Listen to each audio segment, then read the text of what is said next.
Story 1: The Whispering Man. My name is Rajiv Thorne, and for a short, terrifying period of my life, I worked the night shift as a security guard at an abandoned textile factory. I took the job out of necessity. Money was tight and no one else was hiring. It was supposed to be easy, a simple gig. But what happened during those weeks has haunted me ever since. The factory was a hulking relic from a different era. Built in the early 1900s, it had been shut down for years after a fire destroyed a section of the building. The owners were still deciding whether to demolish it or repurpose it. So in the meantime, they hired me to make sure no squatters, vandals, or thrill-seekers broke in. My shift started at 8 p.m. and ended at 4 a.m. The building was massive, with long, empty hallways, rusted machinery, and broken windows that let the wind howl through like a wounded animal. My station was a small booth near the entrance, equipped with security monitors, a flashlight, and a walkie-talkie that no one else was on. The first few nights were uneventful, except for the occasional rodent scurrying across the floor. The silence was unnerving, but I told myself it was just a job. Clock in, stay awake, clock out. Then the whispers started. It was my fourth night on the job when I first heard it. I was doing my rounds, walking past the old manager's office, when a soft voice reached my ears. It was barely above a breath, but unmistakable. "You shouldn't be here." I froze. My flashlight flickered, and a cold chill ran through me despite the summer heat. The hallway was empty, the door to the office locked, just as I had left it. I told myself I was hearing things, maybe the wind, maybe my own paranoia.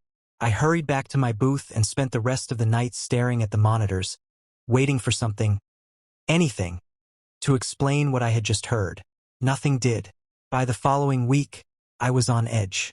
Every night, as I passed the manager's office, I felt an overwhelming sense of being watched. The air around that door was always colder than the rest of the building, and my flashlight never seemed to work properly in that hallway. Then, on my 9th night, I saw him. I was sitting in my booth, half asleep, when movement on the security feed caught my attention. One of the cameras showed a dark figure standing in front of the manager's office. At first, I thought it was just a trick of the shadows until the figure moved. It wasn't walking. It just shifted like a glitch in reality. One moment it was facing the door. The next it was turned toward the camera. And then it disappeared. I blinked. My heart pounded. I rewound the footage, but there was nothing there. I checked the monitors again. Nothing. The hallway was empty. But as I sat there, staring at the screen, my walkie-talkie crackled to life with a burst of static. And then, "You shouldn't be here." I nearly knocked over my chair as I jumped up. My hands trembled as I grabbed my flashlight and stepped out of the booth. I had to check. I had to prove to myself that I wasn't losing my mind. I walked toward the manager's office, every step feeling heavier than the last. The hallway was silent. Too silent. Even my own breathing felt muffled. The door was closed, just like always. I reached out, hesitating for a second before turning the knob. It was unlocked. I knew for a fact that I had locked it. I checked it every night. Swallowing my fear, I pushed the door open. The office was small, with an old wooden desk and a rusted filing cabinet. Papers were scattered across the floor, yellowed with age. The air smelled like burnt fabric and something else. Something foul like decayed meat. Then I noticed the chair behind the desk. It was turned away from me, facing the corner. And it was rocking. Not a lot. Just a little. Just enough.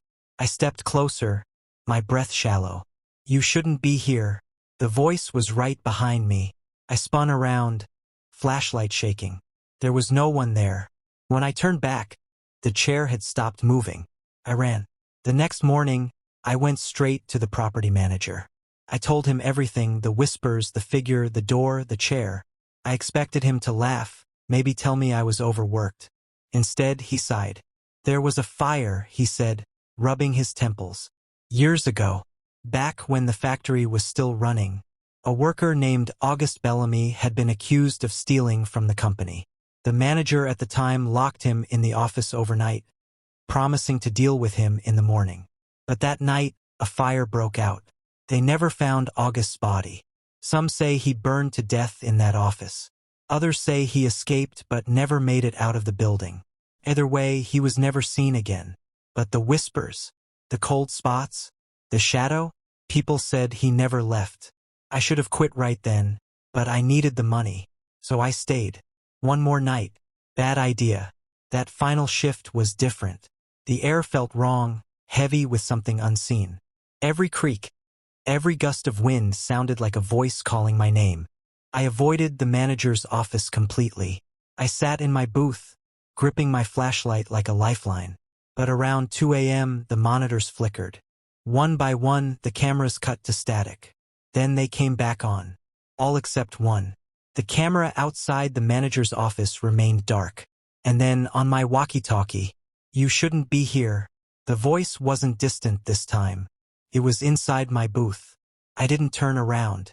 I didn't want to turn around. But in the reflection of the monitor, I saw it. A figure standing inches behind me. Face covered in soot. Eyes burned out. I bolted. I don't remember how I made it out. I just remember running, bursting through the factory doors, and not stopping until I reached my car. I quit the next morning. I tried to put it behind me, told myself it was stress, lack of sleep, maybe even hallucinations. But 2 nights after I quit, I woke up to a smell in my bedroom. Burnt fabric. And on my nightstand, my security badge from the factory. I had left it there. I knew I had. But now it was charred at the edges. I moved out of town the next month. And I never worked as a night watchman again. Story 2: The Eyes in the Fog. My name is Solomon Vexley, and I used to work as a night security guard for a gated community called Ashwood Heights. It was an easy job, quiet, with little to no real disturbances. The kind of place where people left their porch lights on and expected everything to stay just as they left it. That was before the fog came. Before I saw the man with no eyes. Ashwood Heights wasn't the kind of place where you expected anything creepy to happen. It was a well-kept, upper-class neighborhood filled with retirees and wealthy families who wanted peace and security. My job was simple. Sit in the guard booth, check IDs, and patrol the perimeter twice a night. The residents barely acknowledged me. Occasionally, an elderly couple would wave as they drove through the gate, but most just wanted to get home and forget I existed. I was fine with that. For the first 3 months, my shift was uneventful. A few stray dogs, some teenagers trying to sneak in to see their friends, the usual. But then, one night, the fog rolled in. It was sometime past midnight when I first noticed it. A thick fog had settled over the neighborhood, so dense that even the streetlights looked like faint smudges of gold in a sea of gray. It was unusually quiet, no crickets, no rustling leaves, just silence. Then I saw him, a figure standing just beyond the gate. He didn't move. He just stood there, barely visible through the fog. At first, I thought it was a resident who had forgotten their access card, but something felt off. I grabbed my flashlight and stepped outside the booth. "Sir," I called. "Do you need help?" No response. I shone the flashlight toward him. The beam cut through the mist, landing directly on the figure's face. That's when I realized he had no eyes, just empty sockets, staring straight ahead. I stumbled backward, my pulse hammering. My first instinct was that this was some kind of sick prank. Maybe a mask, maybe a mannequin someone had placed there for a laugh. But as I blinked, the figure shifted. Not walked, not moved, just shifted. As if the fog had swallowed him up and spat him back out in a slightly different position. I reached for my radio, but before I could call it in, the fog thickened even more, and in the span of a single breath, he was gone. I ran to the gate, shining my light in every direction. Nothing. No footprints. No sign that anyone had been there at all. My gut told me to report it, but what was I going to say? That I saw a faceless man in the fog and then he disappeared? They'd laugh me right out of the job. So I kept it to myself. The next night, the fog returned. I stayed inside my booth, watching the security cameras carefully. I wasn't going to let myself get spooked again. And for a while, nothing happened. The cameras showed the same empty streets, the same well-manicured lawns. Then movement. I leaned forward. The monitor showing the front gate flickered, then stabilized. The figure was back. standing in the exact same spot as the night before. I hesitated, then flipped through the other cameras trying to get a second angle. But that's when I noticed something terrifying. The front gate camera showed him standing there. But the live feed from my own eyes, looking directly at the gate through the booth window, showed nothing. I rubbed my eyes, heart pounding. Was the camera malfunctioning? Was I losing it? I looked back at the monitor. The figure turned its head. Slowly, deliberately, as if it knew I was watching. That was enough for me. I called the neighborhood security office and reported a possible trespasser.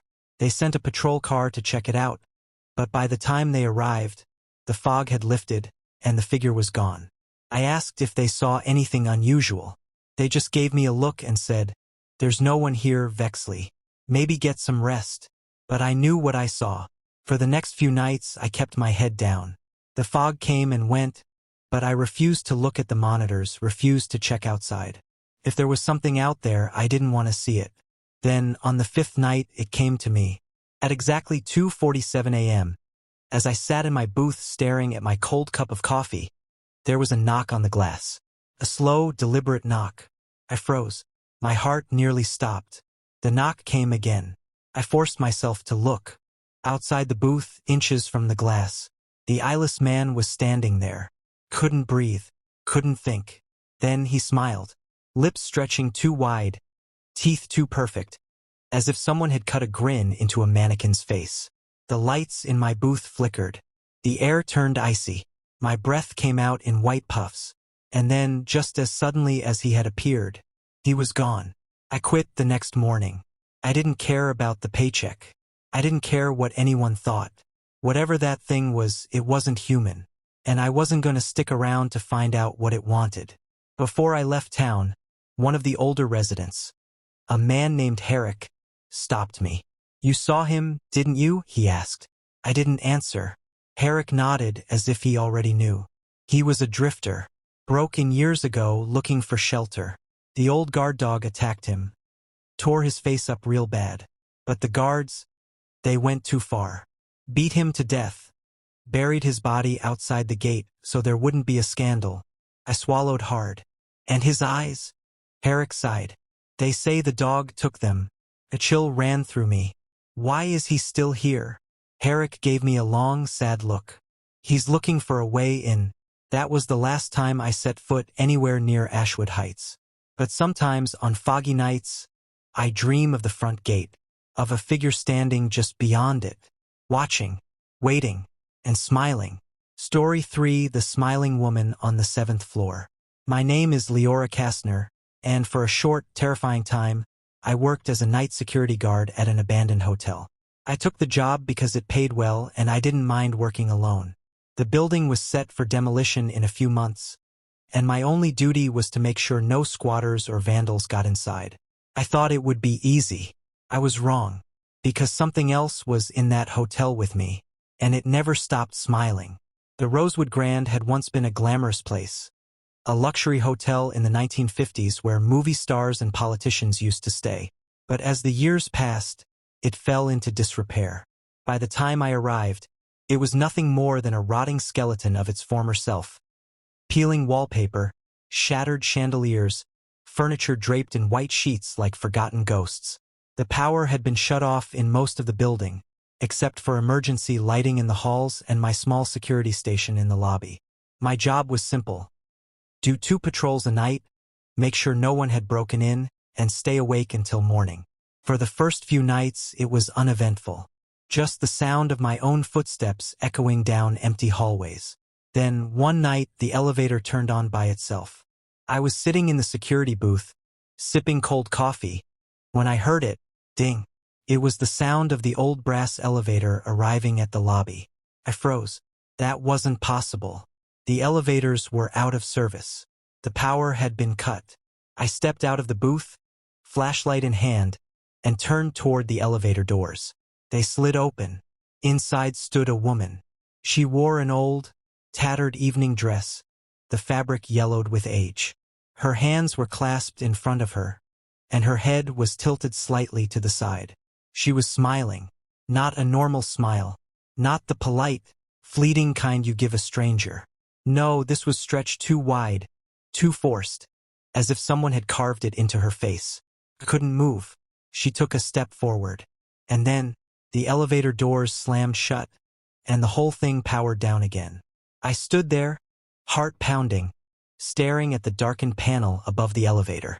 There was no power. There had never been power. And yet, it had worked. I told myself it was my imagination. Stress, lack of sleep, maybe even some weird prank. Though who the hell would go through the trouble of restoring power to a dead elevator just to mess with a security guard? Still, I had to check the footage. I rushed back to the booth and pulled up the lobby camera. My hands shook as I rewound the feed to just a few minutes earlier. There I was sitting in my chair. The timestamp hit 2:37 a.m. And then, ding, I saw myself get up, turn toward the elevator. The doors opened, but there was no one inside. I saw myself freeze, stare. Then the doors shut, and I backed away. I felt sick. I had seen her. I knew I had. But the footage said otherwise. I should have quit that night. But I didn't. And because of that, I saw her again. A week later, I was doing my usual patrol. I avoided the elevators now, taking the stairs instead. By 3 a.m., I was on the 7th floor. It was the worst part of the building, dark, musty, with a faint scent of mildew. The carpet was damp in places, and most of the doors were missing their numbers. As I walked down the hallway, my radio crackled. At first, I thought it was static. Then I heard it. A whisper. "Where is he? Where is he?" I stopped. The voice was faint, distant, but close enough to be real. I turned slowly, shining my flashlight behind me. The hallway was empty. But then, a door creaked open. Room 717. The door swung inward, revealing nothing but darkness inside. And then, footsteps. Slow, dragging footsteps from somewhere deep within the room. I took a step back. My breath came fast and shallow. The footsteps grew louder. Then, just as I turned to run, a woman stepped into the doorway. She was barely visible in the dark, but I recognized the dress. The same tattered evening gown, the same tilted head, and the same horrible, stretched smile. She lurched forward. I sprinted. I didn't stop running until I was back in my booth. The door locked behind me. I barely slept the next morning. I needed answers, so I did some digging. It didn't take long to find an old newspaper article about Marguerite Langley, a woman who had checked into the Rosewood Grand in 1952. She was supposed to be married that weekend, but her fiancé never showed. Heartbroken, she wandered the hotel in her wedding dress, asking the staff if they had seen him. And then, on the night of her scheduled wedding, she went up to the 7th floor and jumped. The impact shattered her skull, split her face open into something that resembled a smile. The papers said the hotel staff covered it up. They cleaned the blood, paid off the witnesses, and moved on. But some guests reported seeing a woman in an evening gown wandering the hallways, her head tilted, her lips curled into an unsettling grin. I knew I had to quit. I knew I had to leave. But the Rosewood Grand had one more thing to show me. My last night on the job, I woke up at home to a smell. Faint, floral, perfume. I sat up, heart pounding. My bedroom door was slightly open. I always kept it closed. And on my nightstand, my security badge from the hotel. It had been in my locker. There was something else, too. A message. A single word. Scratched into the plastic of my badge. Smile. I moved out of town the next day. I don't know if Marguerite is still waiting in that hotel. I don't want to know. But sometimes, when I close my eyes at night, I hear it. The faint ding of an elevator. And a voice, whispering, "Where is he?